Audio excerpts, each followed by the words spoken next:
All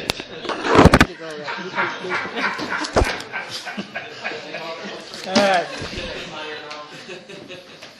Can I call it to order now? All right, let's call this regular council meeting to order, Monday, February 19th, 2024, and it's 5:01 p.m. Request to turn off your cell phones or at least silence them, and let's get a roll call, please. Commissioner Edelman? Here. Commissioner Henderson? Here. Commissioner Morris? Here. Commissioner Prentice? Here. Mayor Fitzgerald? Here, will you stand for the Pledge of Allegiance, please? Pledge of Allegiance To the flag of the United States of America and to the republic for which it stands, one nation, under God, indivisible, with liberty and justice for all. Remain standing for a minute. Don? Heavenly Father, we just thank you for your many blessings on this city. And we just, we're so appreciative, and we just ask, Lord, that you grant the council wisdom and the decisions that we need to make tonight. In Jesus' name. Amen. Amen. Thank you, Don. Okay. Approval agenda. Motion, please. So moved. Second. All in favor? Aye. Public comment. Anybody want to say anything? Give plenty of chance. All right. You got 3 to 5 minutes. Moving on. Approval of the minutes for regular council meeting held on February 5th, 2024. Motion. Motion. All in favor? Aye. Report of the officers. Let's go to Sonia. You want to do finance? Yeah. Well, we can do finance. Approval of claims paid for February 3rd to 16th, 2024. For The amount of $395,599.16. I think that's what it says, Don. It's very small font. You've got to fix that.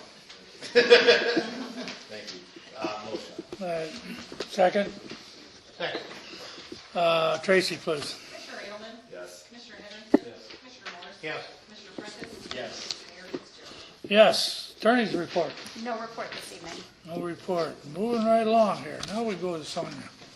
Sure, Mayor. I just have 2 quick things. Want to update all staff and remind all of our council that the Troliant link that was sent out by Tracy is a mandatory link. Have to accomplish that harassment training annually. So if you haven't done that yet, please ask for help, or we can resend the link or something. I promised Tracy I would remind everyone. You're going to harass us until we do the harassment? Correct. I'm going to have HR harass you until you get it done. Get mine done. I heard. Thank you, Mayor. And then the only other thing is I just wanted to give a brief update, and Don can go a little bit more in depth if you want, but we are moving full-fledged ahead with both Tyler Technologies and also the My Civic version of that, which will come with 2 different apps. And so all kinds of things are starting to be prepared. We're starting to pull data for that Tyler conversion, but just wanted to give everyone an update that 18-month process that is going to be taking place. We are right on track and starting to have weekly status updates, so it's happening. Do we have to start over because Clint just went in? No, we don't. We don't have to? We'll Okay. get Clint reporting. Make You sure. can log in on the recording. That's right. And then our quarterly report is community development, so I think Shauna has handed something out for everyone already. Perfect. So my quarterly report this month, Crow Lake, 1220 Dearborn Avenue. The ZBA has forwarded you the SUP for that, or the PUD. And the next step is after this, the ZBA on the 21st of this month has the map amendment. Cloud Haven for 1322 Gardner, that is also before you for the special use. Metal in Motion on commercial, they just did a new building construction, so they're fully through the process with us. They're down at the Winnebago County Building Department for their building permits. Quick Start on Oakfield is open and operational. I do have some projects that have just codings on them because they are not before you or at the process where we can give their names, but Project Deadline, that's a commercial use project. Project Corner is a mixed use project.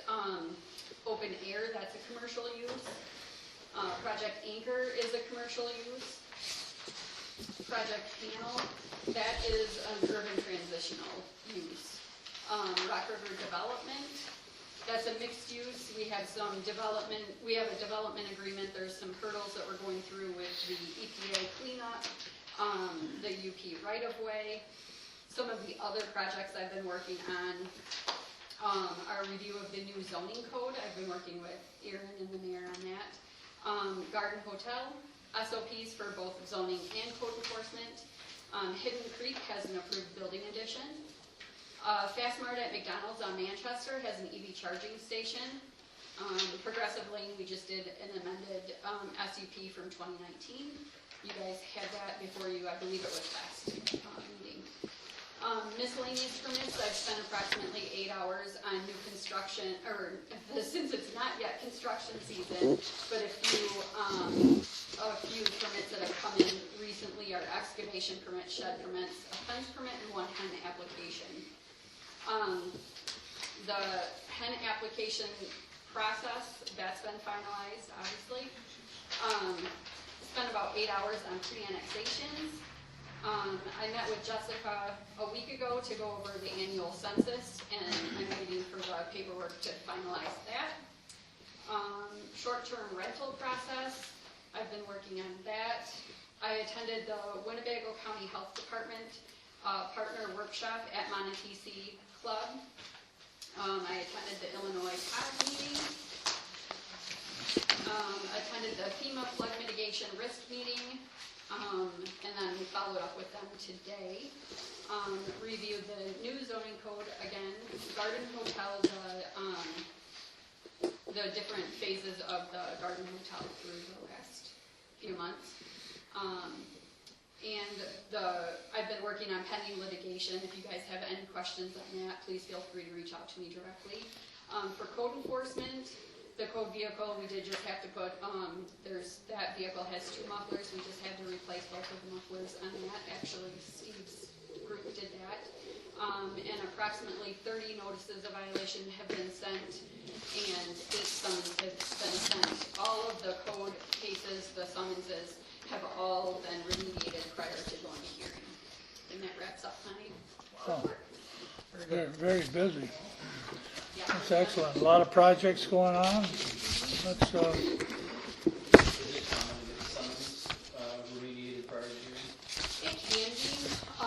I think with John being new, there's the notices that have been sent out have been a little bit more on the kind that it can be remediated a little bit easier. So we are continuing to work on a little bit larger scale things now. Okay. Shauna has actually worked this week and last week with Roxanne a little bit to try to determine some benchmarks for John. So they are navigating that, but he's new in his role, and he got a lot of needs, that's for sure. Trying to make sure we. should we move the zoning below the, You could. I mean, it's up to you. think about moving the zoning down to below B and C, because we have people here. We'll have to. There just needs to be a consensus for the council. You want to move the codes down to below B and C, and then we can get these people. I'll make a You motion. probably want to, I'm sorry, you probably want to move item A then all the way down to become the new item E. Yep. And move everything else Yep. up I will accordingly. make a motion that we move ordinance second reading item A, all the way down below item E. Second. Below item E, you said? Okay. All in favor? Aye. All right. So we're gonna move our code rewrite, which is this here. And I don't think you guys want to sit here and listen to that, so we're gonna move it down below item B, which is, what? Item G, right? B. Item B, ordinance 2777, approving plan unit development agreement for 1220 Dearborn Avenue, South Beloit, Illinois. Get a motion, please? Motion. Second. Okay. Want to explain this? Or do you want? And Jason, did you have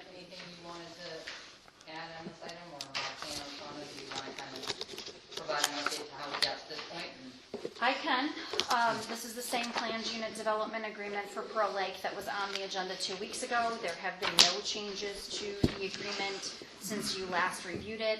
It seemed like at the last council meeting, there was some discussion with regard to the professional fees reimbursement and to what extent or what amount the council was going to potentially consider changing the language to allow for perhaps a different reimbursement amount. So that's something that I know that the city administrator reached out to all of you to discuss. There was no clear consensus from the council as to how you wanted to handle that. Some of the phone calls resulted in a discussion that the total amount of the fees should be included in the agreement, and it's around $8,000. The other members of the council were in agreement with a slight reduction of, I believe, about 25%. So again, we do need to have some direction on that. The other item that would need to be addressed with regard to the agreement, and again, we didn't receive any final direction from the council, was as it related to the sewer connections and whether or not the sewer connections were going to be phased and when those connection fees would be paid. In accordance with the agreement, in subparagraph 5, I'll just read to you the relevant language. It's on page 5 if you want to follow along. But it states, the developer shall pay any water connection fees required by Illinois American Water. Obviously, water is a separate utility. Additionally, in accordance with Division 2 of Article 3 of Chapter 106 of the Code, the developer shall pay the then current sewer connection fee for each site to connect to the city sewerage system. Connection permits shall be submitted in accordance with the final development plans and shall be secured prior to construction commencing. Payment for each connection shall be made prior to inspection of the connection for the particular site being developed. So I'll jump in on that. Since I had questions, I reached out to Jeff after the last meeting, had a discussion with Jeff, who gave me a better explanation of it. I was under the impression that we were spending a larger chunk of change and then we were going to be waiting on the reimbursement, and this is not the case. This is something the developer is doing, and it's simply the connection charge. So I'll let the rest of the council know my questions were satisfactorily answered, and Jeff is confident that he can go through the connection. Right. Our staff has done an incredible job working with the Pearl Lake developer and his staff. And we have, they have, I should say, worked through 5 changes or alter in our codes and ordinances to fit, which was, incredible. They've done a great job doing this. And I had a question about, because the last meeting when we were talking, with 148 hookups and in the 45 hookups, and somebody said they were talking 5, and I didn't hear that. And so, would you explain what you're talking about as far as the hookups and paying for the hookups as you go, or what? Yeah, I think what we're looking for is the overall site has 142, overall development has 142 new sites. And instead of paying the hookup fee for 142 sites all at once, the idea of the development would be to phase in portions of that development. I know we threw out, I think, 48 or 45 sites to start with in the beginning.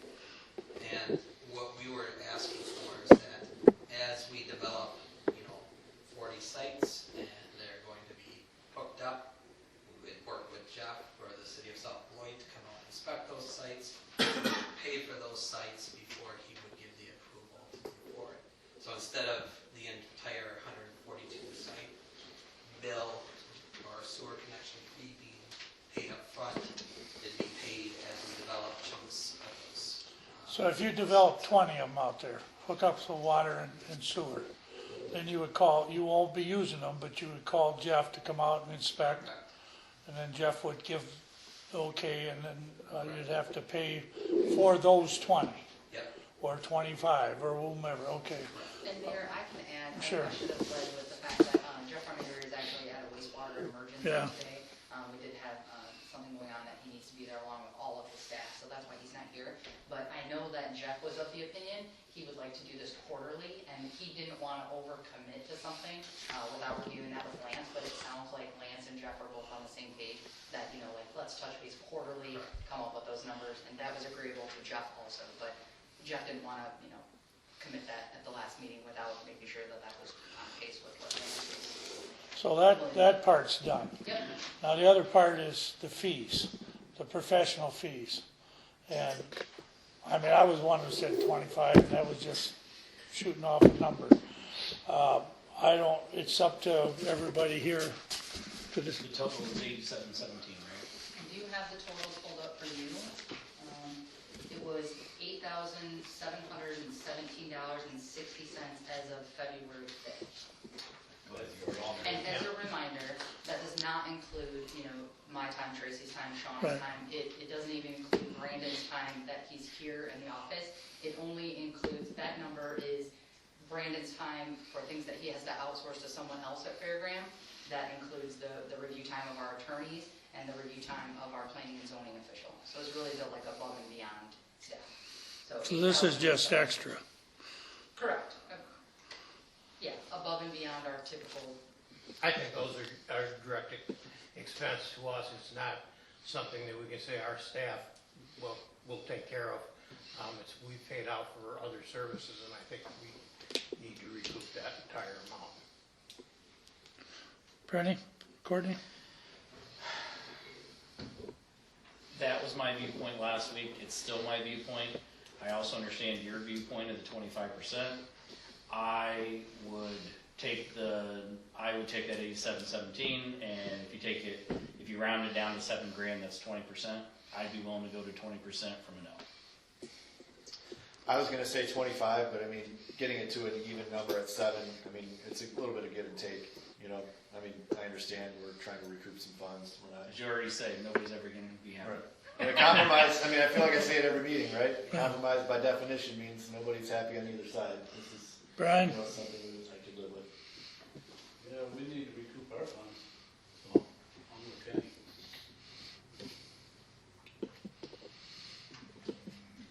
Oh, boy. Do we need to have a consensus? You do. Okay. It's an amendment. Right So now, you got the 2 way and that 2? the agreement reads. So it's up to me, huh? Right now, the way the agreement reads in subparagraph 3D is reimbursement of all professional fees incurred by the city in connection with this agreement and the redevelopment of the property. So what we would do in subparagraph 3D is we would amend that to a not to exceed number, if that's the direction of the consensus of the council. And right now, it does sound like it's a 2-2. So we'll need you to weigh in on this, Mayor. So the number we'd be working with is 7,000 would be the, The not portion. to exceed number, if that's your direction. well, we're talking about the 20%, so that would be the 1,700 and some. Well, taking 20% off. That So, would again, just round it to an even 7,000. bring it down to 7,000. Correct. They would still pay the They would 7,000. pay 7,000 instead of the 717. Is the tab still running on this? Like, is there still more time to be spent? Is there still more resources to be used? There will be minimal, right, Jason? Is that fair to say? I mean, whatever amendments tonight we're making on these couple of items are gonna have to be amended by our legal team. Well, we're making a decision on $1,700 right now. Yeah. We're not making a decision on what costs from here on out. We're costing on what's costing us right now. On the fees as of February. Right now. 5th. Okay. And and that's it. We wouldn't talk about it anymore. Any fees incurred by Pearl Lake would be paid, but we'll go with the 20. If I got the last vote, we got 2 and 2. I'll go with the 20%. So we're talking about $1,717. Just call it 7,000 is what they owe. Yeah. That's the better way to say it. Yep, and a reimbursement of all professional fees not to exceed 7,000 incurred by the city in connection with Up this to agreement. this date. It'll just say not to exceed. Well, we don't 7,000 want to because bring you're it- gonna go over that at this point, so. We don't want to, we're talking about right up to now. I don't want to be talking about fees that occur next week, the week after that and stuff like that. We're only talking about right now. Otherwise, I'd vote no. I mean, if, Well, Well, you will have fees post today, Yeah. because there's a few other things that have to be taken care of associated with this transaction. But with regard to the PUD, you need to make a decision as to whether or not it's going to be all the professional fees or a portion of the professional fees. So if you're concerned about the fees going up, Tom, then I would say we could alter the amount to $7,500 to allow for a small amount of addition, because if 8717 is the total as of February 5th, we're 2 weeks past that as of now. Whether or not, but yeah, she's right. Whatever we say now, that's it. So, That's what and we're at the 95% finish line here. So, I want to get it moving. so get it the done. fees are going to be minimal from here out. So it's really up to you. All Whether, right, whether I'm we say saying go- 7,000 or we've changed that. Go with the 7,500. You want to go to 7,500? Is that would that make anybody else any happier? I'll go to 7,500. That's fine. All right, 7,500, and I'll go, and that's 3 and 2, so, So we'll amend subparagraph 3D Motion. to indicate a Yeah. reimbursement of professional fees not to exceed 7,500. And if I could have a motion to that effect, that'd be What great. paragraph is that? It's 3D. I'll make a motion that we revise the agreement, paragraph 3D, for professional fees not to exceed amount of $7,500. Second. is that worded correctly? All right, Tracy? Commissioner Edelman? Yes. Commissioner Everton? No. Commissioner Morris? No, Commissioner Prentice? Yes. Mayor Fitzgerald? Yes. Now we have to, now we're done with the, No, we need a vote to approve the PUD as amended. okay, give us a motion to approve ordinance 2777 as amended. Motion. Motion. Second. All in favor? Aye. Okay. Brian, This do you? one, actually, Mayor, this one does require a roll call vote. Yeah, okay, no, but I didn't hear Brian. 4-1, 4-1? Okay, the vote is 4-1 on, She said you gotta do. We need a roll call. no, I'm talking on the amendment. Yes, Tom will roll. Tracy? Commissioner Everton? No. Commissioner Morris? yes. Commissioner Prentice? Yes. Commissioner Edelman? Yes. Mayor Fitzgerald? Yes. Now we got the motion for the ordinance. For the planned PUD of 1220 Dearborn. Get a motion, 2777. We already had. Are we done with that now? We're We done. amended it before we Yep, amended it you after we amended it, voted? and then you After we approved it as voted? amended. Yep. All right, okay. All right. Okay. We're done with that now, I guess. All but down here. Approve ordinance 2778, approving special use permit for urban transitional zoning district to allow planned unit development for RV resort, which includes vacation home rentals, recreation, swim facilities, plus property located at 1220 Dearborn Avenue, South Beloit, Illinois, 61080, Winnebago County, PIN 4008 or 0408 476 002 4808 426 110 0408 226 001 0408 251 004 0408 251 003 0408 204 003. Okay, get a motion. Motion. Second. Okay. Who wants to explain this one? I can explain it. This is the Okay. companion special use permit ordinance that will go along with the planned unit development. The special use permit is called out in the planned unit development.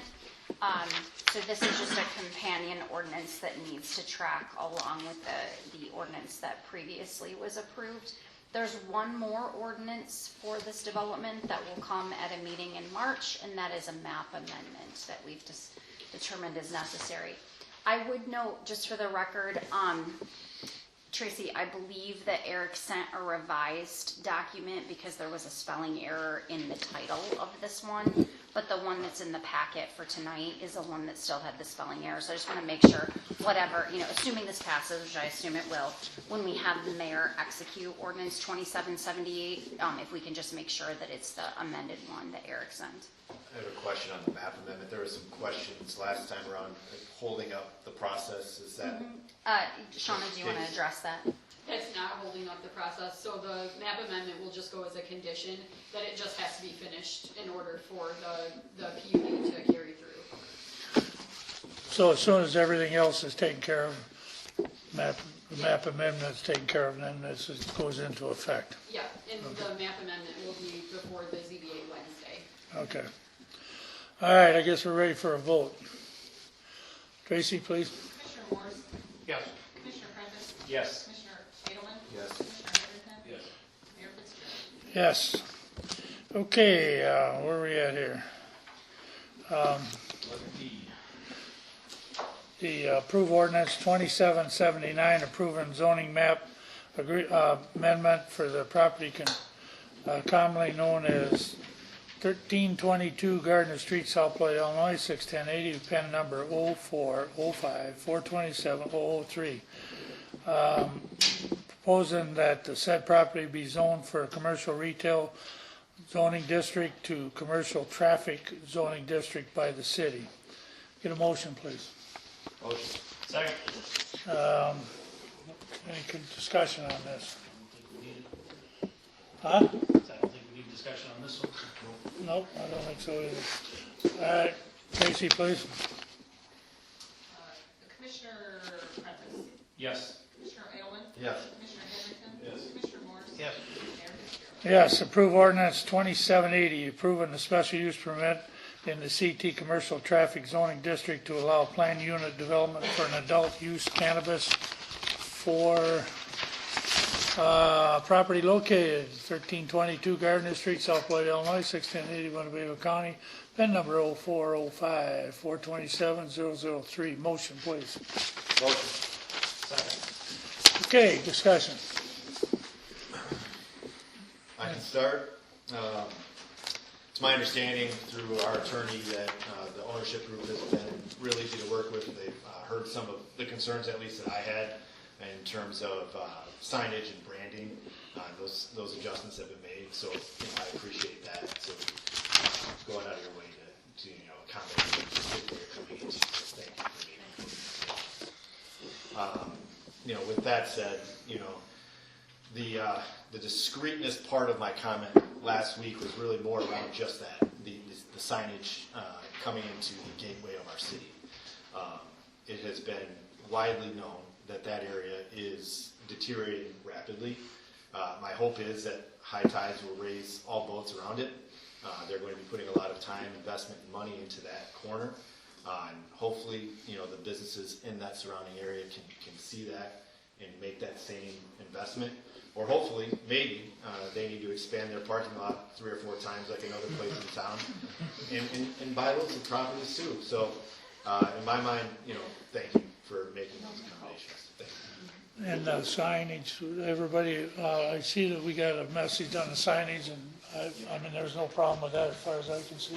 Yeah, I'll echo Brian's saying, I do into it, and again, thank you for making some revisions.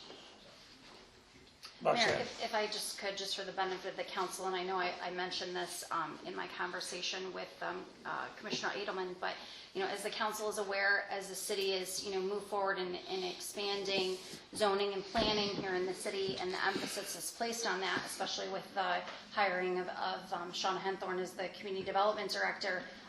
It was not lost on our office. In fact, Attorney Zito made it a point to come in and tell me that this application that we received for this project is probably the first application that we've received in many, many years in the city of South Beloit that was the most complete, that included all of the information that we were requesting, and that was handled in such a collaborative, respectful, all the way around process. And so we're just really grateful to Attorney Rodriguez and to the developers on this project that we received all of the material that we needed to receive, you know, at the first submittal.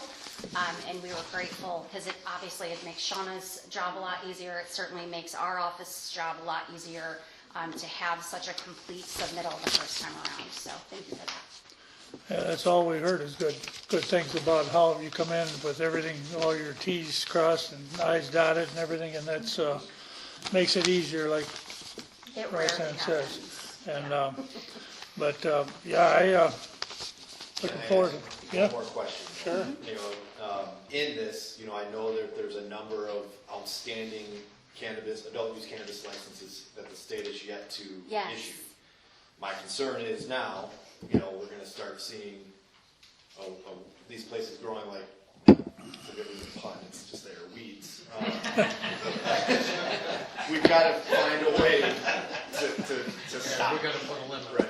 Right, we've gotta put a limit on it. Well, Thank you for bringing that up, Commissioner Edelman, because to your point, actually, Attorney Rodriguez was the one that brought to my attention that there is a process available for limiting the number of licenses. I was not aware whether or not that would apply to a non-home rule municipality. We actually did some research on Friday and found that the statute does allow for that for non-home rule municipalities. So we have already drafted a limitation ordinance, and that will, obviously, because it's an amendment to the zoning code, it has to weave its way through P&Z first.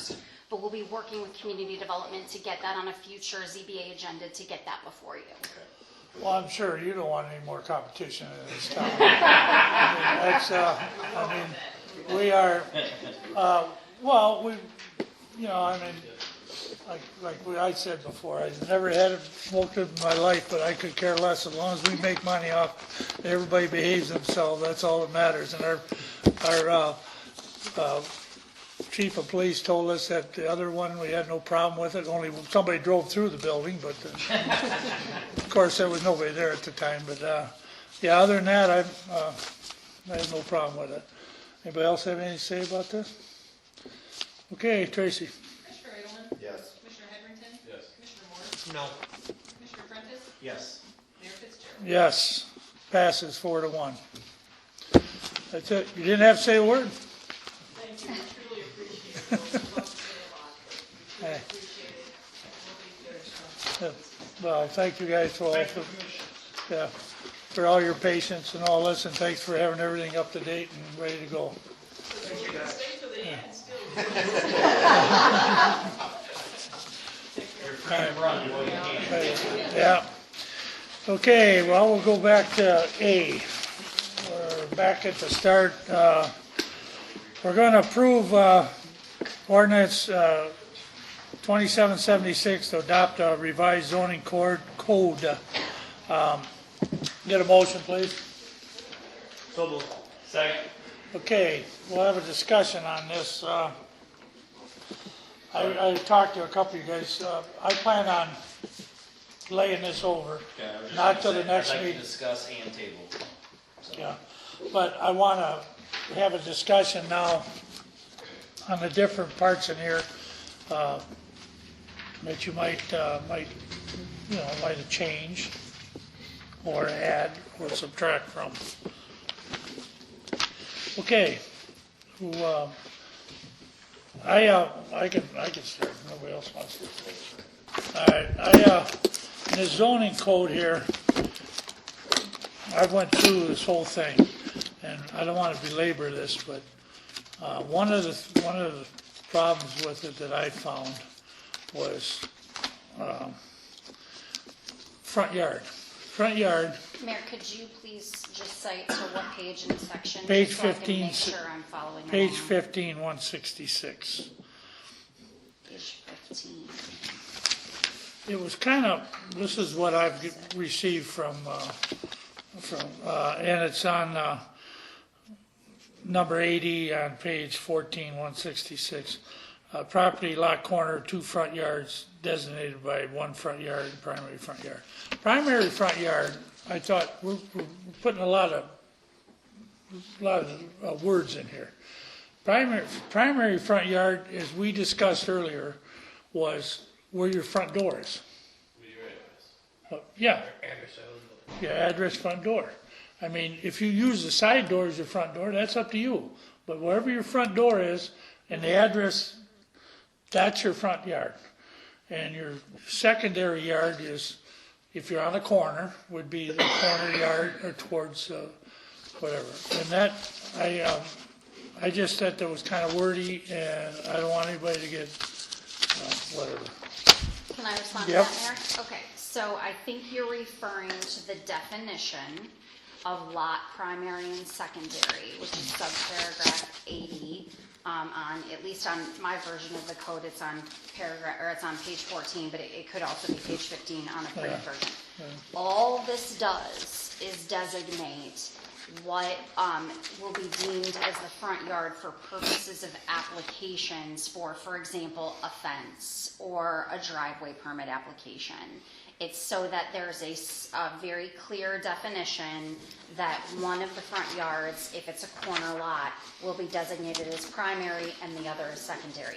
We have to have some sort of definition in the code. I understand it might seem wordy, but we have to have some sort of definition in the code for these corner lots. Otherwise, we could arguably have someone submit an application for a driveway in the front yard where the front door is, right?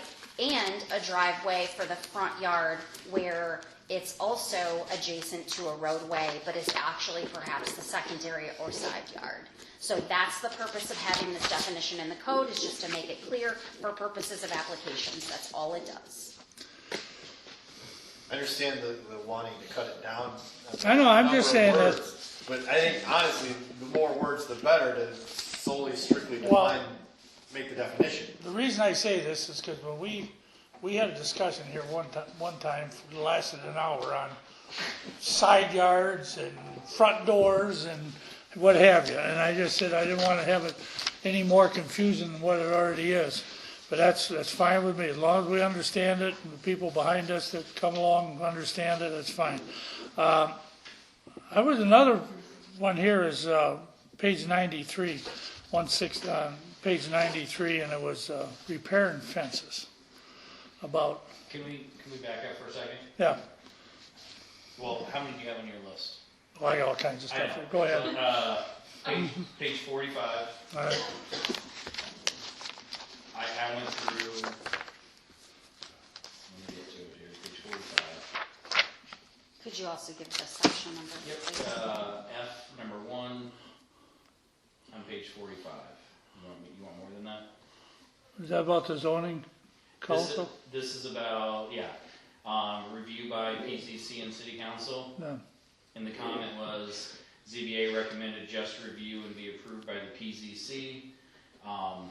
I do not think we should take out council on a final review, simply because the council is voted in and we appoint to the other. I think it needs to rely on us. I know that might seem like an extra layer, but I think ultimately it's our butts on the line. I have mine marked on that too.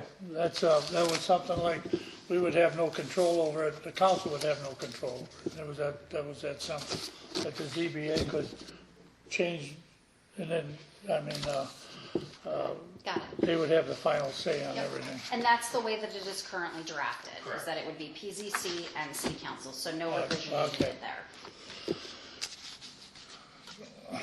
Anything up to 93, Courtney? On page 91D, number 4, there's a highlight about above ground pools whether or not they need to be allowed in addition to the sheds and the comments. I don't think so, because in my opinion, pools are different than sheds. I don't know that we need to add in the pool to the language. I think it's fine with the fact that we got the 40% already in there.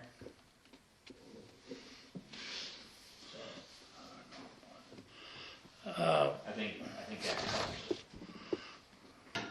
I'm not sure why we need to specify the word pool in that line, I guess is my question. If anybody knows, great, tell me. I just don't know why we need to add pool to the sheds. You have a copy of this in front of you? I don't have a I copy do. of it in front of me. I do, yep. The comment Feel free reads, to look. yeah, the comment reads as follows. suggested that language be added to clarify that swimming pool would be allowed in addition to 2 sheds as long as in compliance with the 40% rule. So again, the comment that Aaron has here is just so that there's no, confusion down the road, that one can have a pool as well as 2 sheds, that you may want to consider adding that. You don't have to, but you could. Is that the comment that you're referring to, Courtney? Yep, Okay. yep, yep. It's up to you. 2 sheds and a pool's enough, right? Yeah, this comment, I guess I should say, what's been suggested is it says any number of accessory structures may be allowed on one property if under the 40% of the area of the required rear yard. However, no more than 2 sheds are allowed on one property. That is the suggested language. The comment that Roxanne read is, do we want to add the word pool to go in conjunction with the 2 sheds? And you don't have to. It was just a suggestion, and it's not currently I in had the that draft. highlighted too. And I'm I just wasn't saying sure. it's fine. In my opinion, I don't think we need to add the word pool there. That's fine. Yeah. So, Okay. I feel the same way. I don't think pool needs to be added, just so long as it's 40% or under. That's Yeah. my opinion. all right, you're Got up to it. page 93. Yeah, mine is 93 is just about the repairing fences. Must first, no fence can be erected without permit, I know, but then it said about a repairing fence someplace there, I didn't highlight it, but, There's a comment about the So- fence repair. Is that what you're referring to? Yeah, so. It says here, suggested that a provision be added to make clear that a fence permit is not needed yeah, for a fence that's what I repair. wanted, yeah. Question is, at what point does a repair become replacement of the fence? Yeah, so my note on that here was just, yeah, I don't know how to force them getting around partial repairs each year. I mean, I could completely see somebody replacing one side this year, on the back the next year, the other side. So how do you enforce it? I mean, do you make up an arbitrary rule of 25%, 40%? Like how do you enforce it? Because I could completely see somebody saying, I'll just do it over 4 years so I don't have to get a permit. I mean, yeah, I know, and permit is nothing, it's what, $25? I understand or that, something. but I just, and what constitute repairs? Is it 25%? Is it 40%? It was real restricted at the first part, wasn't it? You'd had to have a permit to do any repairs at one time. It's, if it's under a panel, then Under you a don't, panel, but yeah. anything over. And one the panel's only 8 foot. So, I mean, And there's, the reason for that is, the intent behind that was because there are numerous fences that are put up that haven't ever had permits. And we're finding that they're in the detention areas, they're in non-buildable areas. So that's the intent behind having to have a permit for any construction, because we have to make sure that in these non-buildable areas, whether it be, the flood areas, whether it be the detention areas, these non-buildable areas, that we're seeing that. And it makes enforcement extremely difficult if they don't have to have the permit, or if they don't get the permit, and then if they're making repairs and we don't have to have a permit for that either, it just makes enforcement really difficult. I think the people that you're talking about are not gonna get a permit anyway. Well, that's why it's easier for enforcement if they have a permit. If they have to have a permit, then we can be built out easier. Do you have a suggestion? It makes more work on my end, but I like the idea of having a permit. Even if Beyond what, like 8 feet or a pencil? I mean, like, Yeah. if we have to come up with some a section arbitrary or number. two, then I would think they would need a permit for that, just because, like I said, if somebody buys a house and they already had a fence, but those people didn't get a fence permit, and these folks go and they have to repair, a couple of panels, and then they find out, well, we have to have a permit. I mean, it's stuff like that. It's good and bad on both sides. There's no happy medium. I could be one of those people. I bought a house with a Yeah. fence. I have no idea if it was installed correctly. My assumption has been it was, but I have no idea. What do you guys think? Much of a problem with somebody doing a repair on the fences, replacing a piece with something that's different than what's existing? Oh, yeah, Yeah. yeah, all the time. That's why I think the permit, even for the repair, would be wise, because we could say, hey, you know, you're not gonna have a privacy fence and a 8-foot chunk of chain link fence in the center Right. of it. Right. You know, I'm thinking of the house in my neighborhood, they've got like this plastic panel up there temporary. So what do you think? I was waiting for that. I think the permit for all of it.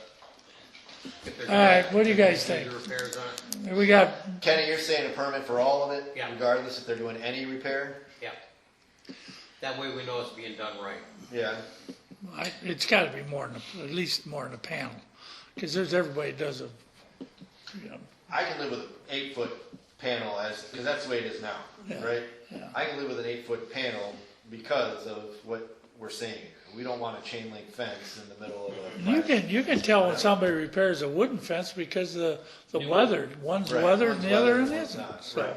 I mean, but it's the same material. We can't help the aging process of wood usually. So we're gonna leave it with the 8 foot and I'm fine with 8 foot. need a permit over 8. Okey doke. All right, now we get to the, no, we're getting to the, well, this is what I wrote this for.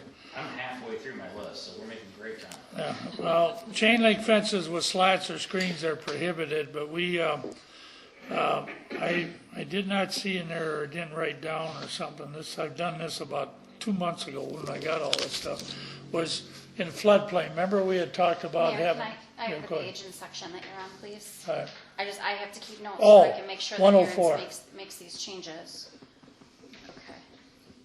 Okay. Page 104, and it was just requirements for, like I was wondering about a floodplain down here on the closure requirements.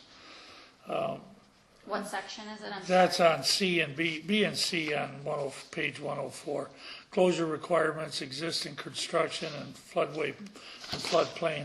Okay. It This is says for here, dumpster enclosures? yeah, and Okay. the actual fences too, I mean, because I think I was clear. It says to add language that if within a floodplain allow a chain link fence with slats or screen to be allowed for the bottom fence to be 6 inches off the ground.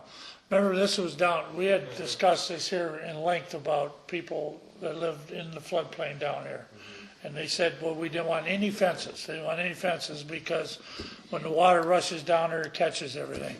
And we go, you know, I mean, if they had a wooden fence that was a panel fence that they could take down or move, you know, like if they say the water's coming, take one side down so the water can flow through, or a chain link fence where most of the water would flow through and just catch whatever sticks. But we allowed this, and that's why I was wondering we allowed that, right? You allowed a privacy fence as long as it had gates. It had to have a gate or something. Yeah. Didn't have to have some sort of No. clearance up from the Culture. ground too. I don't believe so. I think it's That's just removable. the 2 The gates. 2 gates. Yeah, so that you could remove them. Yeah. I mean, it hasn't flooded down there in 40 years, but I'm saying that was part of our deal. I think, why don't we just add a comment, something about, I had it here, something about a waiver, if it's in the floodplain, they have to, a waiver of the enclosure with the zoning administrator and work within the recommendations of IDNR. Can I ask where exactly are you talking about potentially adding that? Again, I'm just trying to make sure that these notes get incorporated in the final I'm ordinance. looking at the note on page 105, that comment on the side is asking about that. Subsection C, paragraph 2? Correct. Okay. I don't know where to add it, but that's what's highlighted, so that's where I'm going. Yeah. So subsection C, enclosure requirements, floodway, floodplain.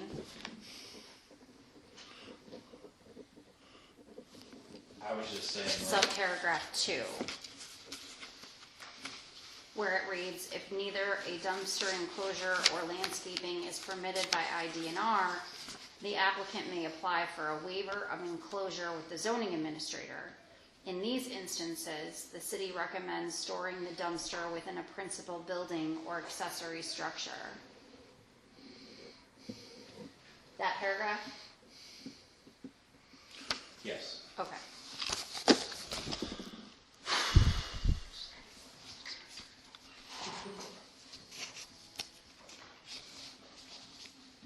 And that's talking about dumpster enclosure, but it just, why not just, again, kick it back to working with the zoning administrator if you're in the floodplain, because it's gonna have to be something special. This entire section is only about dumpster enclosures, just to be clear. But we want, Subparagraph 4 is only about dumpster enclosures. but we want that to include fences, so that'd be the where we were at. On fences, what page were you? That was up here someplace. Subparagraph 4, which again starts on page 103 or 104, depending on what version you're looking at, right? It is only dealing with dumpster enclosures. Yeah, like I said, I'm referencing the comment on page, Whoa. we're at that. Yeah, I missed this whole thing. I just, I don't think we need to add language talking about we have to do a chain link fence with Yep. or without slabs, just reference zoning So administrator. your position would be we don't need to add that language. Correct. Got it. Okay, If understand. you wanna add language, just add language, something about working with the zone, because you gotta get a permit for it anyways. Mhm. And we do have that. Yeah. Applicant may apply for a waiver of the enclosure with the zoning administrator. Yep. So I don't think we need to add anything to that. Got it. Here's, I must have. Is that consistent with Yeah, what you're that's- looking that's for good. too? Okay, I'll just make that note. I knocked one of my tabs off here. Go back to 99, page 99. This is the one that we had, Is this a lot of, is this the barbed wire comment? no, this is, yeah, that's something different, but I understand that too. This is thickness of driveways to Okay, concrete. I'm sorry, I just need to take this down really quick. All right, yeah. Do you have anything else before the barbed wire? Okay, page 99, you said? Yeah, Go to page we skipped 99. over that. Okay, that's okay.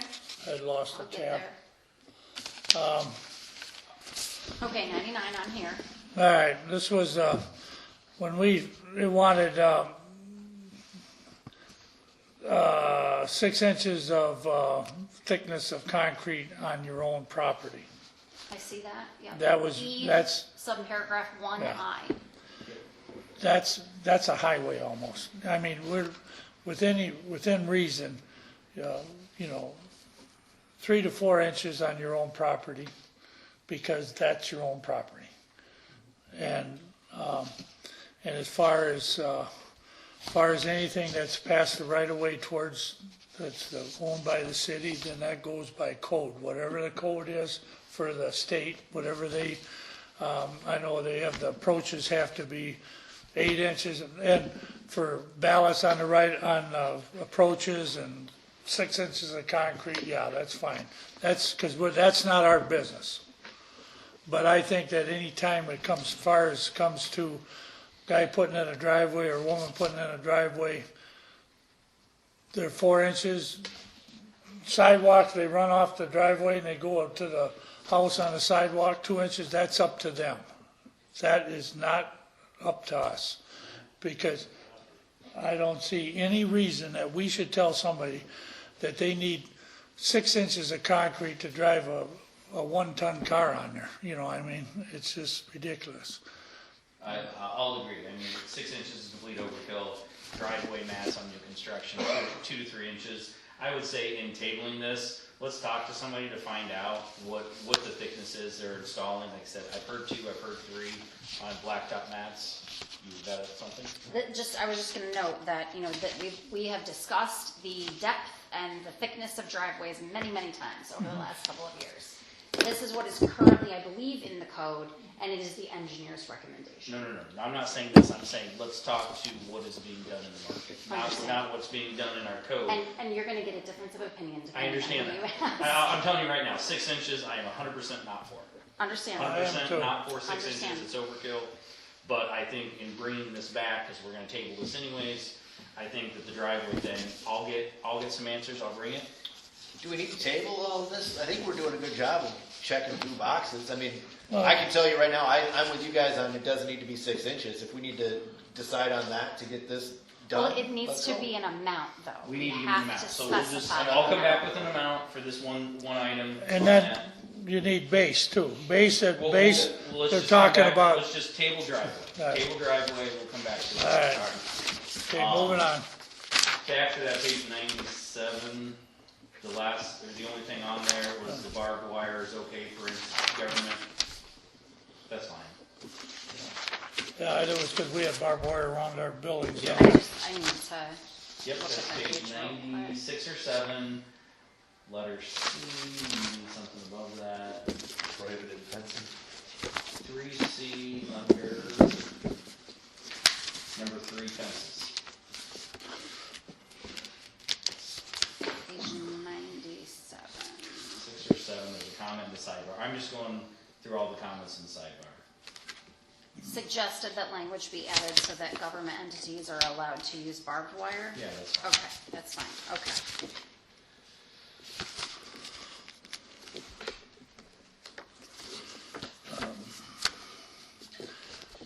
Do you have anything after that? The only thing I have is driveway and RV, and honestly, I would say let's table at that point. Okay.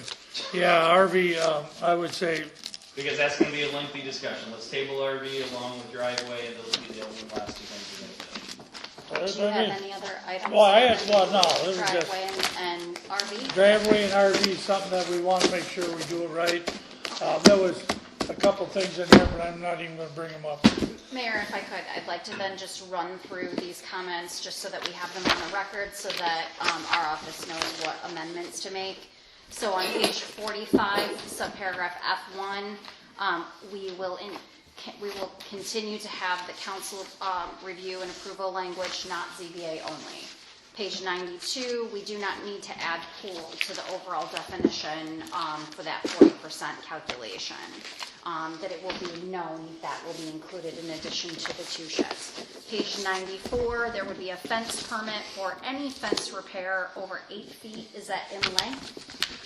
Yeah, Am I correct length. about that? Okay. Because 6 foot is max anyway. Page 104, subsection C, enclosure requirements, floodway, floodplain. Subsection 2, we do not need to add chain link fence or 6 feet off the ground comment. That can remain out. Page 100, driveway thickness. Commissioner Prentice is going to come back with some recommendations on thickness. And then page 97, subsection C, we're okay with government entities using barbed wire. And we're coming Government. back to RV language on Understand? Yep. page 141. You didn't mention page 23, what started all of this, which was the front door discussion. Page 23. Yeah, that was our, what I brought it up You on brought the up front the front door. door, I just don't know if there was. No, that's fine. Yeah, I didn't mark it down because I Okay. thought that was remaining No. as is. Okay. All They right. said they needed the words and that was good These are enough. just the amendments that I'm going to give to the office to make to the zoning. All right. If this matter is being laid over, we'll need a motion and a second and a date certain that it's going to be laid over to. We want to lay it over for, till what day? When do we think we're gonna have a look? You said the next week. I would ask if at all possible for the second meeting in March, only because I have that Yeah, conference right. for the first meeting in March. So our second meeting in March is the 18th. We need a motion I'll to take that motion. the 18th. Make a motion and lay it over to the second meeting in March 18th. Okay, I would appreciate it, thank you. we got a motion and a second. Kenny made the motion. Yeah. I second it. I just cleaned All up in Ken's favor? motion for him. Yeah. All in favor? Aye. Aye. That will be laid over to the March, So, Second we'll meeting. discuss RV, we'll discuss driveway, and that's it. yep. There won't be any other items then that we need to discuss regarding I the do zoning not code? believe so. Okay, great. In my notes, Oh, we have another one. Oh, there is one thing that isn't on here. Let me just mention this real quick. I brought it up. It was discussed when I was on zoning. It's not in our zoning code. Some communities have something about no accessory structure footprint cannot be bigger than the main house. We don't have anything like that, and that is, I'll give you a great example. McChesney Park behind Crazy Times, because I assume everybody knows where that's at off of 251. Notice I didn't say I Auto mean, Road. I Notice I do. didn't say Auto I Road know or where one of it those is. roads back there. You know, you might find a 1,000 square foot house with a 3,000 square foot outbuilding. A lot of communities do not allow that. So I noticed that was not in here.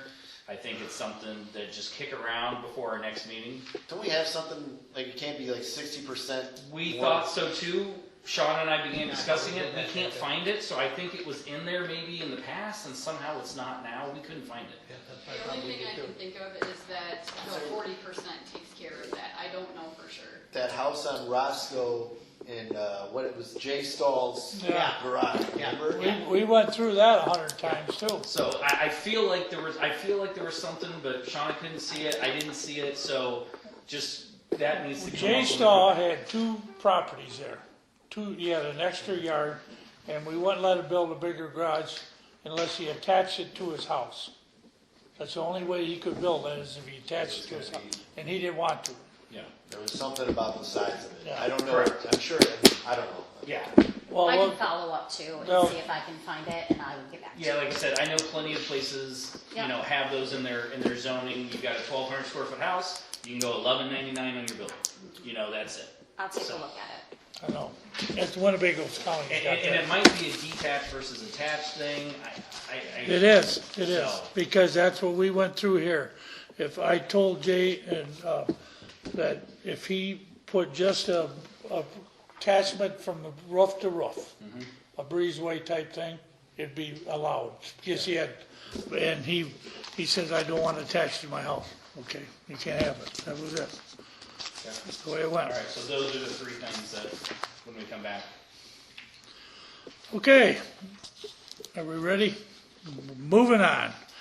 Ordinance, the first read. Approve ordinance 2783, amended chapter 82, solid waste, article 2, city collection, section 82-34, fees for collection. Okay, we get a motion? So moved. Second. All right, what do we, I know Mayor, what would we're you doing here. like me to address this? Yes, I Okay, would, please. This is a draft ordinance. Again, we're just, as we go through and we're updating the code, we are finding things that haven't been addressed in the past that need to be addressed. And this is actually an item that Karen Brandenburg brought to our attention, and that is that we have language in our utility chapter regarding the what happens in the event that someone is late or has not paid their bill with regard to the sewer bills. But we do have a few customers in the city that, because they are still remaining on their private septic systems, they receive garbage-only service. So Karen has, appropriately brought to our attention the fact that we really do need, in the garbage collection chapter, we need to have some language that talks about what will happen if an individual does not pay their garbage-only bill, because we do have some customers that receive those. So we're just amending the code so that it matches the language that we have in the utility chapter, again, outlining the fact that there would be a late fee that is, and it's the same late fee that would be instituted in the event that someone was late on their sewer bill. It'll be the same late fee that would be instituted in the event that someone was late on their garbage bill. The city could record a lien if it chose to do that for the non-payment of the garbage collection services, and the city can terminate the service, and this is the most important, terminate the service for non-payment. And so those are the changes to that particular section. And thank you to Karen for So pointing this out. only question on this gives us the option of terminating, but we don't have to. We can do the lien option instead, right? No, under this language, the customer must pay all delinquent balances in order to avoid termination of service. Otherwise, we will terminate the service. And the reason for that is we cannot continue to provide the service if the service is not being paid for. Okay, but my only question is, let's play devil's advocate. You shut off their garbage and they just let it pile up. Right, that then And that- becomes an ordinance violation. Correct, and then it becomes an ordinance. So at what point can we lien? I'm not against shutting it off by any means. I'm just trying to go down the path of, we have the person that doesn't The pay. consequences of what happened. Yeah, it gets shut off. Now we've got garbage piling up somewhere. when can we go for, again, ordinance violation, like how do we do that? And again, shutting off, like I said, I'm not against it by any means, I just, let's go down the path of somebody who just throws it outside. Well, and remember, we don't just immediately after someone's bill is not paid, we don't move to immediately terminate the service. So under the proposed language, it would be 2 billing cycles have gone unpaid, and then what happens is Karen will send a notice of termination letter. So they'll be given notice. In that notice of termination letter, there's language in the letter that gives them the right to request a hearing, because that's what we're required to do under the law. And so they have the ability to request a hearing prior to termination. If after that, then I think that they're usually 10-day letters, is that right, Karen? After that 10 days has passed, if we still haven't received payment, that's when we could then reach out to Rock River Disposal and say, hey, you don't pick up at this address anymore. You need to take this address off the list for non-payment. And in my experience, what happens is, once or twice, the garbage not getting picked up, the resident or renter, whomever it is, they, become wise to the fact that their garbage isn't going to be picked up, and then they, correct the payment issue, and then, the garbage is then picked up thereafter. I don't think we've had a situation where it has, and Karen, maybe you can answer this, where it's piled up for months on end. We've usually had compliance after sending the letter. That's good. Like I said, I'm just playing devil's advocate. Again, you shut the garbage off, they throw it outside, they walk it to the neighbor's property after the neighbor goes to work. I'm just playing devil's advocate. It's a no-win situation. If they don't pay that stuff, Yeah. usually it's because they don't have the money I to gotta pay ask the it. question. And so it's gonna end up bad no matter what happens here. Regardless, we should treat those customers the same as we treat them. I know it, I'm just saying, I'm just making a statement. It's not a win-win situation. It's a lose-lose situation, both ways. Okay, Tracy. Commissioner Edelman? Yes. Commissioner Heatherington? Commissioner Morris? Yes. Commissioner Prentice? Yes. Mayor Fitzgerald? We didn't move that to second reading. We didn't. You don't have to. We don't have- Okay, No. we're done. It's too late to move to Moving second it. after we do the first Alright. reading, correct? We I get would just leave it on. so involved on this. Resolution. Hey, approve resolution 6501 approving Tricor Insurance as a broker of record, authorization to administer the city employees' health, dental, vision, group life, AD and D insurance. Motion. Second. Mayor, But what we we went have through before you this. is, we didn't want to cancel our services that Gallagher is currently managing and brokering. So we drafted this letter, and then we're proposing that we keep the same plan. This isn't gonna change our staff's Blue Cross Blue Shield package. It's just going to change our agent to a local agent separately. Instead of calling down to Chicago, Gallagher, written guy out of Beloit. That's correct. We had a little bit of a more customer service fail, if you will, with our risk and liability this year, and that sort of prompted us to have a reason to switch both umbrellas to a local broker. So this is what we mentioned a couple of weeks ago. You might remember that Seth Frisbee was here. We didn't have any questions about it at that time, but this is just the next step in notifying our current agent that we're going to be leaving now. You guys support this? 100%. All right, good enough. Tracy? Commissioner Heatherington? Yes. Commissioner Morris? Yes. Commissioner Prentice? Yes. Commissioner Edelman? Yes. Mayor Fitzgerald? That'd be a yes. New business, approve hiring Raymond Slater for full-time for wastewater treatment plant at a rate of $17.85 an hour. Motion. Motion. Second. This will be one of the 2 full-time vacancies that Jeff currently has at the wastewater treatment plant. We also have a very qualified part-time applicant in Dawn Hickok. She's recently retired, so we're trying to rope her up before she finds other part-time work, because that's what retired people who still want to work do. I love it. But yeah, we do still have one. We've been going back and forth, trying to stir up as many potential interviews as we can out of our candidate pool to try to fill the other. But this is what we have before us today. Ray is a South Beloit guy. He lives closer to Belvedere, and that's looking at South Beloit, but he's got a litany of different experiences, and he's just looking for somewhere to settle in a little bit more. So we're excited to make this offer. trainings, and we moved his start date to Monday the 26th to accommodate that. All the screens are back up? Okay, He is all cleared and green light.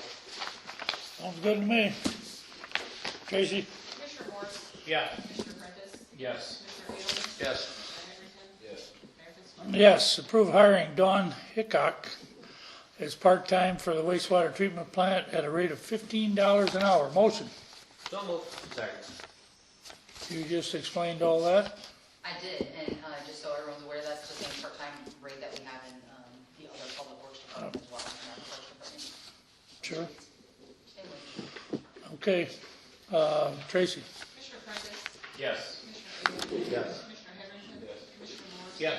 Mayor Fitzgerald? Yes, approve hiring Bodie Radisky as a paid on-call firefighter at a rate of $15 an hour. So moved. Second? Second. Bodie's a young, new firefighter, doesn't have any type of education, very interested. He's texting me and emailing me on a regular basis, really wants to be a firefighter. The next one, we approve him going to the basic fire operations school, which will be, for him to get fully trained and everything, we're still looking at almost 6 months to a year out before he's actually able to make this $15 an hour wage, but he's starting in steps right now. I see, right after that, we got to send him to school. Yep, the basic firefighter. So I suggest we vote yes. Yeah, well, this one, yes, I would go to the next one. Yes. Okay, Tracy? Commissioner Edelman? Yes. Commissioner Henderson? Commissioner Morris? Yes. Commissioner Prentice? Yes. Mayor Fitzgerald? Yes, approve Bodie Radisky to attend basic operation firefighter schooling. Motion. Is there a second? Second. Same thing. Yeah, this is the basic, every firefighter that starts has to take this class before they can drive. Okay, Tracy? Commissioner Henderson? Commissioner Morris? Yeah. Commissioner Prentice? Yes. Commissioner Edelman? Yes. Yes, we'll retire to executive session. I imagine we'll stay here and everybody can leave if they want to. And discuss purchase and lease of real property provided by 5 ILCS 120/2C5 of the Open Meeting Act. Is there a motion? Motion. Second. 6:12. Retired to executive. Thanks for coming, everybody.